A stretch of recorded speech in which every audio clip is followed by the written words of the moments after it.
Okay, this is Moshe coming to you from Israel and the Galilee. So, what's big news?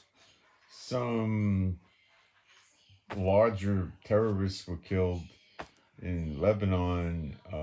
Could have been an assassination by Israel. Iran said they're going to retaliate for the killing of the four um high ranking officials of the Iranian government and their puppets in Syria, and they're mad about that, but they're mad about everything. Iraqi militias hit a military base in Iraq, and they shot about 40 missiles. So I put a picture up of one of the buildings in the on the base on my Telegram.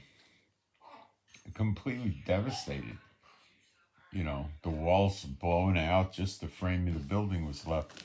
And I understand the base was seriously destroyed and there are wounded, but they're not releasing wounded and casualty figures and names or anything at this point yet. Two British warships managed to collide with each other in Bahrain. That was nice. I imagine both of them will be having a very, very bad year. I don't think they take that lightly. I think in America, if you are a Navy captain or in charge of a Navy vessel and you have a collision, they don't let you drive a boat anymore. You get land duty or something until you retire.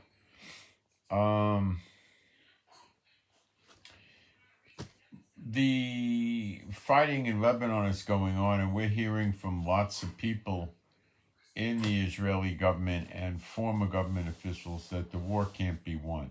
Now, this is not just coincidence that all of a sudden, in the same 48 or 72-hour period, several different people start coming out and saying, oh, you can't win the war, and they start putting it in the media, and then the media runs the stories. So far, not one of them has explained why we can't win the war. Not one of them. Not one. Okay? And they're saying Netanyahu is dragging out the war and because he wants to keep himself from getting thrown out of office, and he's more likely to stay in office if he's running the war. So he's phasing us into another war in Lebanon now. Biden says a two-state solution is not out of the question with Netanyahu, and Netanyahu explodes back at Biden. Hamas comes out and says, we don't want a two-state solution. We want a one-state solution. We want to annihilate Israel. Now, how could you win the war? Now, remember I told you when this started, Biden's going to take the Henry Kissinger posture and that there should be no winner of this war. Hamas won't be a winner and Israel won't be a winner. That's Biden. How could they win the war? Well, it's easy.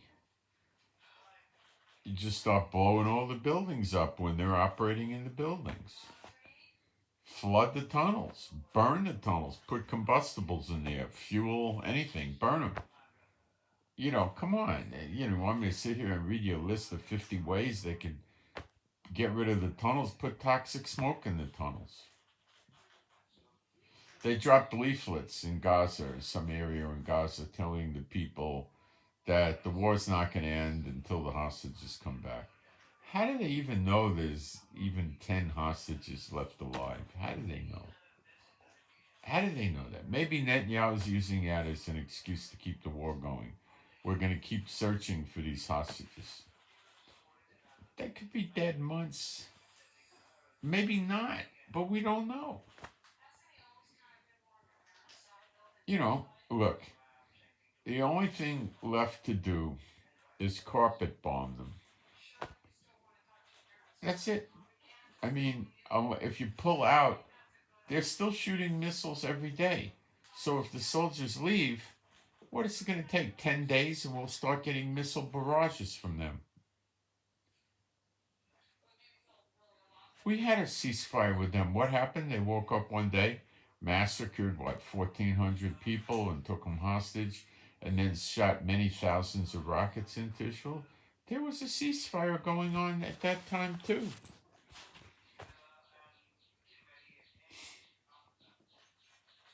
God is not going to give Israel a victory through its own military or politicians, ever.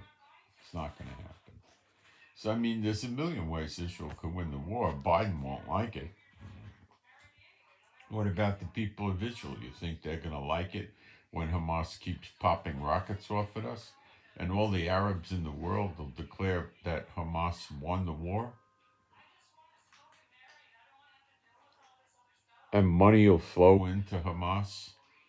Egypt will keep letting them smuggle weapons into Hamas?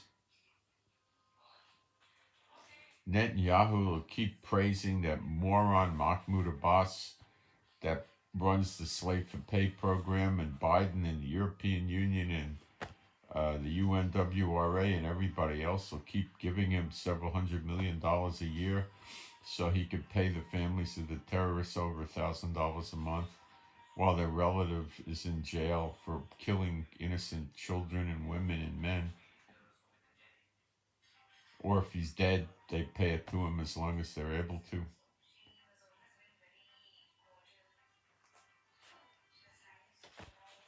Can't you see what's going on? The whole world's against Israel. It's end times. The whole world's against Israel. So what, you know, it's a lying myth that we should try to appease the world. Well, we can't drop another 4,000 bombs on Gaza and wreck every building over there because the nations will scream bloody murder.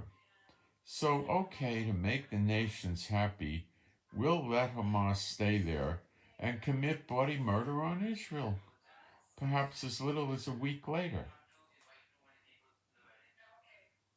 If you destroy all the buildings, they could live like rats in the tunnels. You think they'll do that? I mean, you got to really just do what America did in Berlin and Hamburg and Dresden at the end of World War II. That's how they got the Germans to stop. They carpet bombed them day and night. That's what the Americans did with Tokyo, Hiroshima, Nagasaki, and other places. They bombed them and bombed them and bombed them and bombed them until that's the only thing that's going to do it. And Biden doesn't want to hear of it. He doesn't say don't blow the buildings up so they have to leave Gaza. He says civilian casualties.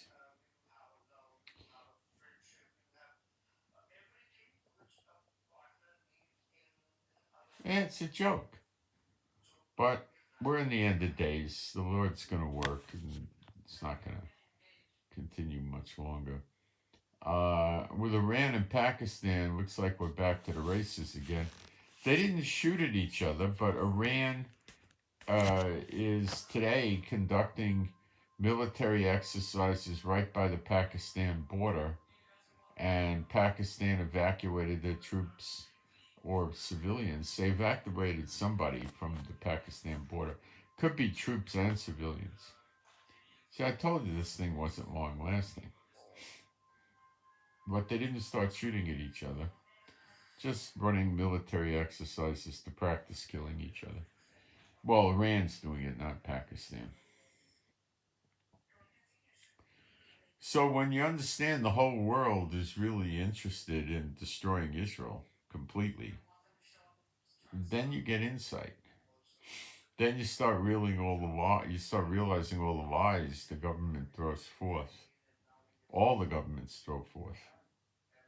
Civilian casualties, my eye. What about what America did in Germany and Japan and Vietnam and Korea, and you want me to keep going, or Iraq, and come on, and they have a double standard. We can kill all the people you want, but you can't. What about Russia hitting civilian population centers, apartment buildings, and stuff like that? Nothing. Nothing. What about Syria doing it What about Russia doing it in Syria? No, it's okay. Don't worry about it. You know.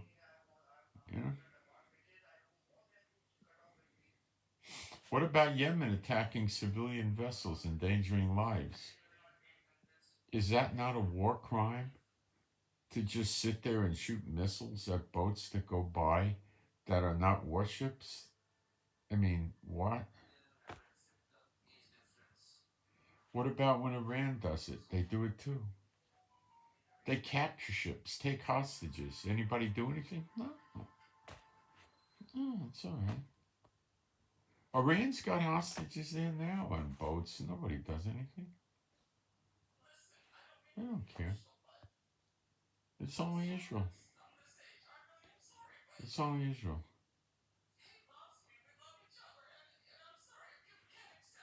It's coming.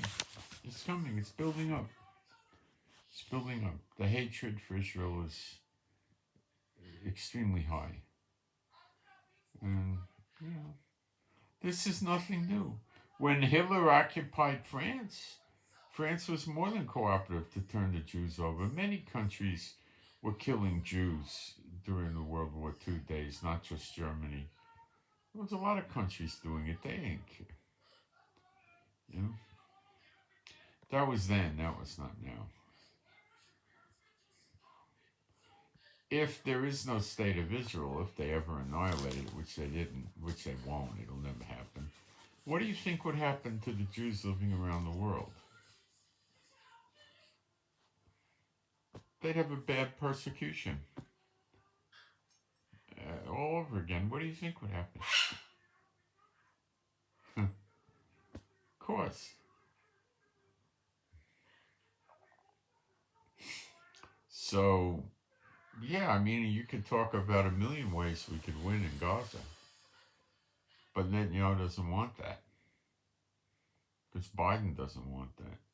And why doesn't Biden and Netanyahu want that? Because Satan doesn't want that. It's that simple. It really is. So that's what I got for today. I send my shalom to all those who love Yeshua HaMashiach. And I'm out.